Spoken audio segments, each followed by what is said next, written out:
Now, the Biden administration is also declaring a war on liquefied natural gas, halting LNG expansion in the name of lowering prices and reducing emissions. But what will actually be happening here?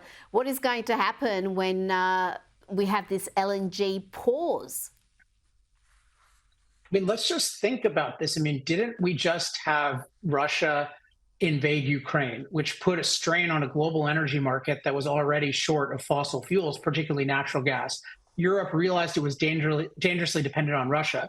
The US helped save the day, including with liquefied natural gas. And what does Biden do? He says, hey, let's not build any new liquefied natural gas facilities. As far as I can tell, and again, this is at alexepstein.substack.com, he just listened to some TikTok influencers who told him that to seem serious on climate change, he needed to do something. And this felt like something. I mean, this is just unbelievably irresponsible. We have so much natural gas in the United States. Some argue that we have a Saudi Arabia's worth of additional natural gas, but we need to build pipelines. We need to build export facilities. And Biden is saying, hey, don't do this. And at any given time, if enough TikTok people tell me to not allow things, I'm just going to shut you down. What kind of message is that to industry? What does that mean for our future? It's very ominous.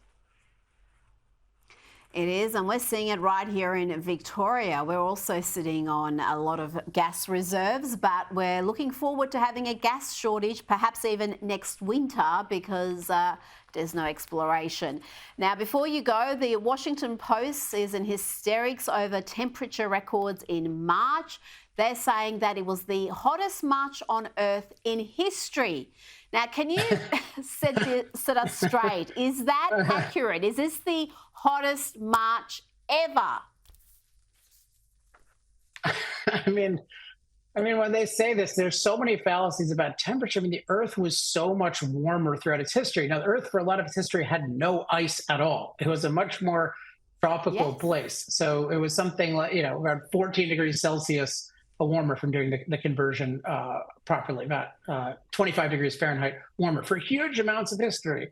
So it's just total nonsense. What people are trying to do is they're trying to make our CO2 levels today and our temperatures today seem quote unquote unprecedented. So it feels like, oh my gosh, we're in uncertain territory. Who knows what's going to happen? If people want to know the full story of this, read chapter 9 of my book, Fossil Future. I document everything, but basically we're 1/10 the CO2 that we've been throughout much of the history of the planet. We have no way of getting even a quarter of the way there. We're warming slowly at a cold time in the planet's history where far more people die of cold than of heat, and where we're safer from both heat and cold because of energy from fossil fuels. So on a too cold planet for most people, how is it any solution to get rid of the fossil fuels that keep us safer from heat, cold, every form of climate disaster, and really just the poverty of nature?